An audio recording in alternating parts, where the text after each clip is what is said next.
So I'm going to do a second problem from the homework. And the one that I want to look at for our second example is going to be,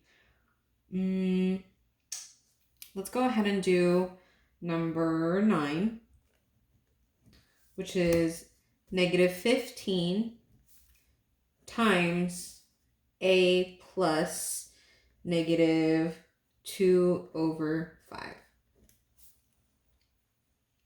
So again, I know that I have to use my distributive property because I have a number outside of an expression here in parentheses.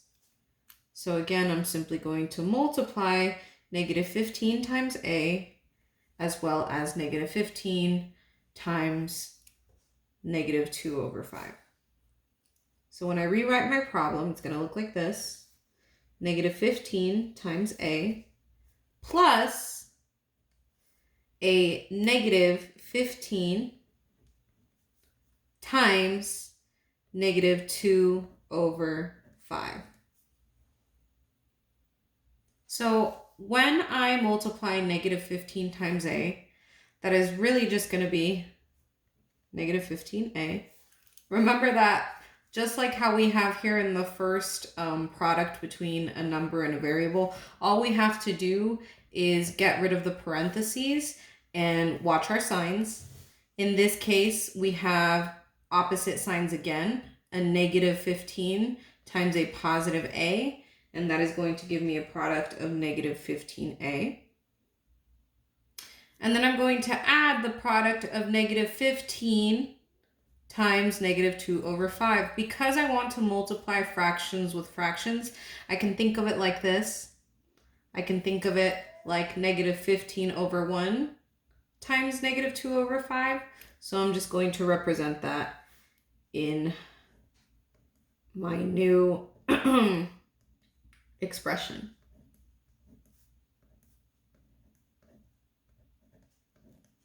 So again, when we are multiplying fractions, we have the option of multiplying straight across. So I can do like negative 15 times negative 2, and then 1 times 5.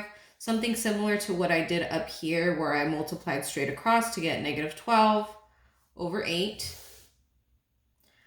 But if you want to cancel out common factors, which is actually what I recommend that you do before you multiply, that will guarantee that you have the simplest form at the end of your problem. And the best way that I can show what I just said is to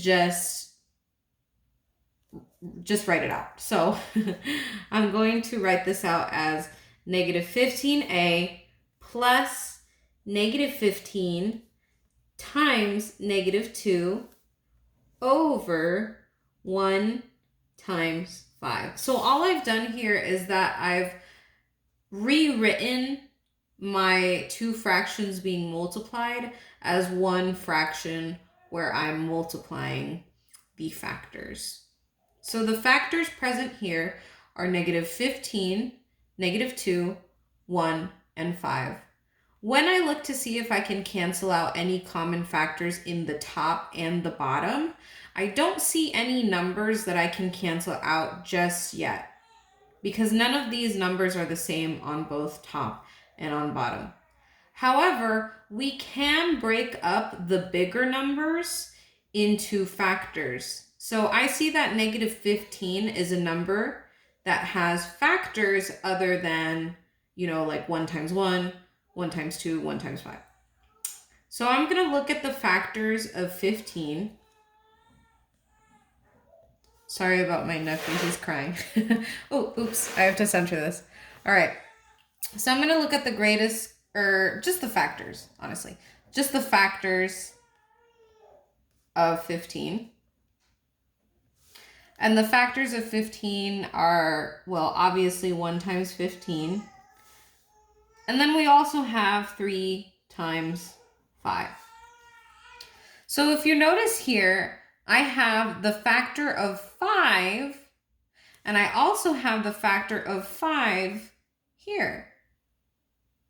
So maybe I can break up this negative 15 into 3 times 5 and get a common factor on top and on bottom.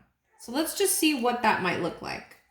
So again, we have a negative 15a plus 3 times 5 times negative 2 over 1 times 5.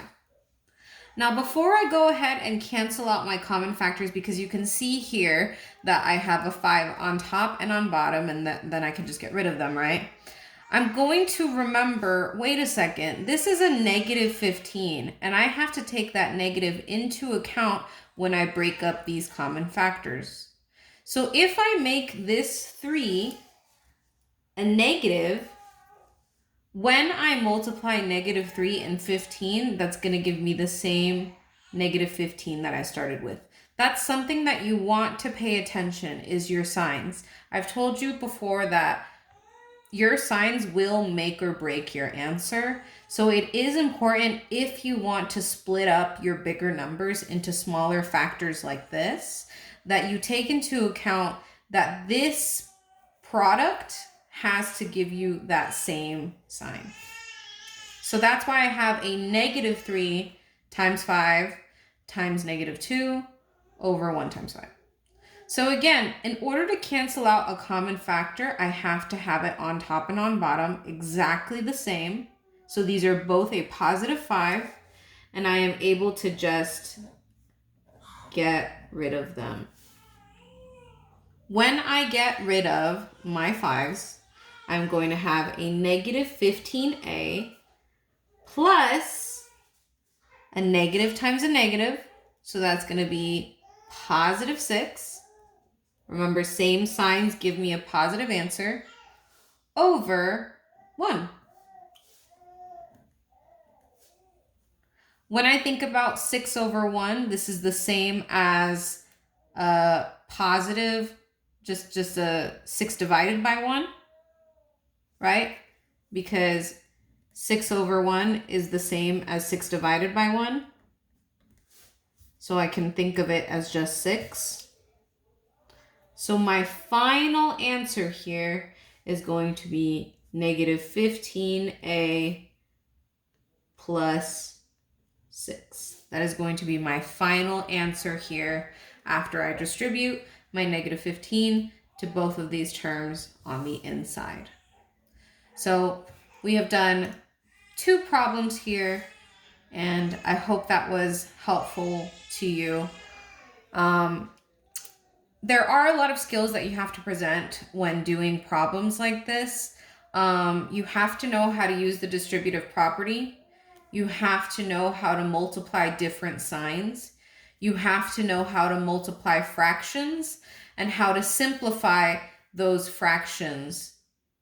If you are fuzzy on any one of the skills that I just listed, I want you to go back, watch this video again, and write down exactly which part is the part that you get confused at. I feel for a lot of this, it's the simplifying.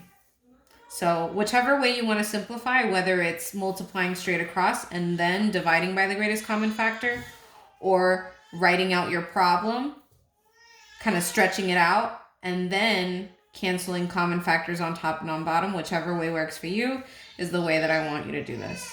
We will continue to go over this on Monday, but thank you for watching this video. I know it was kind of long, but I hope that it helped.